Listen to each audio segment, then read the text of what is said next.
According to Pan America, there have been 23,000 book bans since 2021. Book bans, they're happening all over the country, harming the access of information for thousands of people. I personally read a lot. I read all the time, and I think everyone should have access to information. I've also done extensive research on book bans and the harm they can cause. My intent with this speech is to explain why these book bans are harmful and to persuade you to act by speaking out against these book bans to help prevent that harm. I'm going to start off by explaining which books typically tend to be targeted, which communities, and which topics. And then I'm going to discuss the causes, and I'm going to discuss how you can fight these book bans. Some of the more frequent places where book bans happen will be conservative states, where marginalized communities are often targeted by far-right extremists. The top three states would be Florida, Texas, and Tennessee. Many book bans will target these marginalized communities, such as the LGBTQ plus community, trans people in specific, and people of color. This results in a loss of representation, and in addition to this, in these places where book bans occur, there's an additional side effect of a lack of engagement from students where there are these book bans. First off, when you remove the representation of these marginalized groups, that silences voices, and many marginalized people will feel unseen, like they're just not heard or there. Many stories that show different perspectives, such as a queer or black perspective, these tend to be the first to be targeted by these bans. According to, once again, Pan America, about 44% of banned books heavily featured characters of color, and about 39% featured queer characters. Some examples of this would be Last Night at the Telegraph Club by Melinda Lowe, The Perks of Being Wallflower by Stephen Chbosky, and All Boys Aren't Blue by George M. Johnson.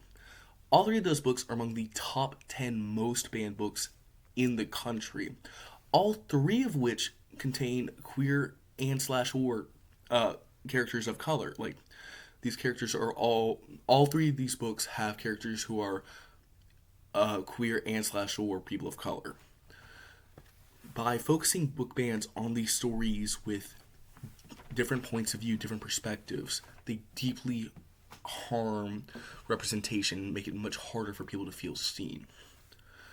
In addition to this, many students who are affected by these book bans, they're going to be less engaged in class. Students tend to care more about class, and they tend to read more when they are not being restricted in what they read.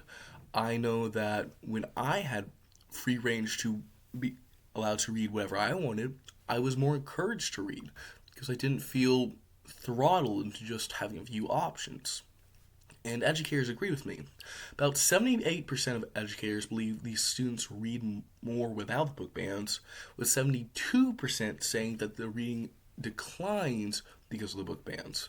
71% report that these book bans undermine them as educators, and 36%, so a little over 1 in 3 teachers, believe that these book bans discourage critical thinking.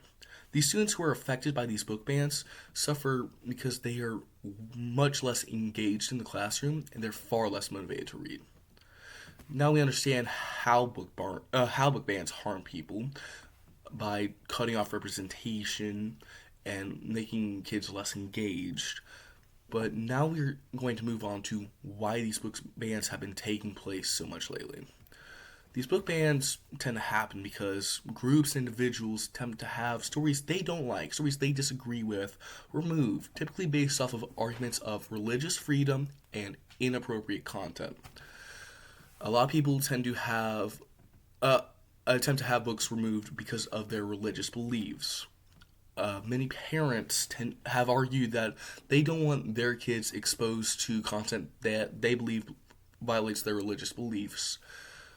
According to Penn America, the Supreme Court decided in the case Mahmoud versus Taylor that parents did have the right to remove their children from classes that taught content they didn't approve of.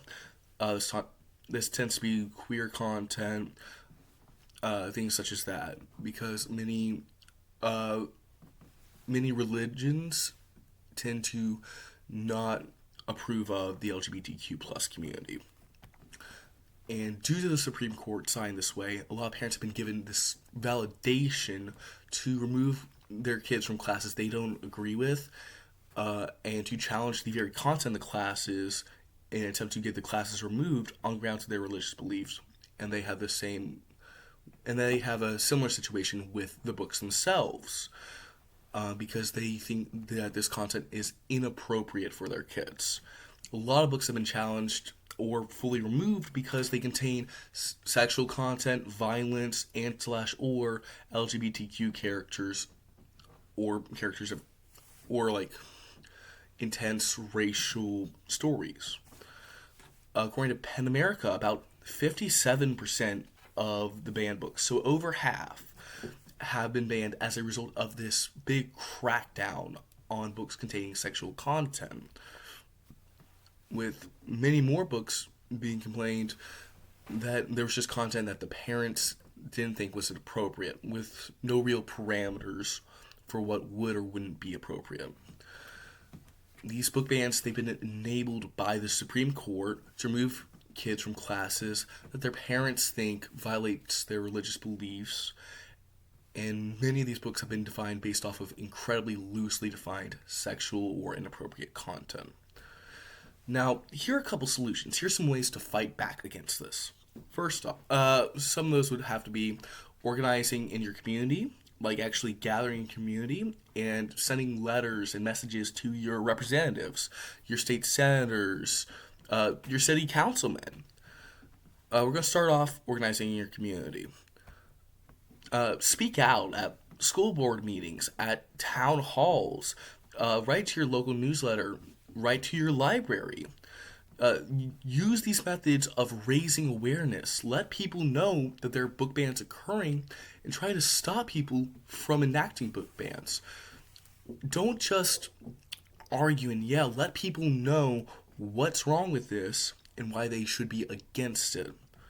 And this is absolutely an option. Most school boards do allow for public comment. Anyone can go and speak. You should obviously check your specific district's rules, but most school boards will allow you to speak. And if you organize in your community in this way, you can make many people more aware that this is an issue in the first place, and you can help reduce the issue or prevent it from becoming a big deal in the first place. Secondly, you should send letters and messages to your legislators. If you write to your legislators, you could potentially persuade them to alter legislation that is currently in place to allow people to easily ban books. Or you can, in some cases, perhaps persuade them against legislation that would make book bans more frequent, make it easier to ban books. This goes in tandem with the previous suggestion of organizing a community, because the more people who write, the more people you will be able, the more power you will have with your legislators. If you organize your community and communicate with your legislators, you can prevent people who are attempting to have these books banned from having as much power, and you can raise awareness and let people know how much of an issue this is. I sincerely hope that I've helped explain this well and that you understand this much better, so we can prevent this plague of book bans from getting any worse. To summarize, book banning is harmful because it removes representation, makes people feel unseen, and makes kids less engaged, less active in school. It's enacted through incredibly weak arguments about religious freedom and inappropriate content, and you can combat it. You can act against it by engaging with your community, letting people know about this issue, and contacting your legislators. Since 2021, as I said earlier, there have been about 23,000 book bans.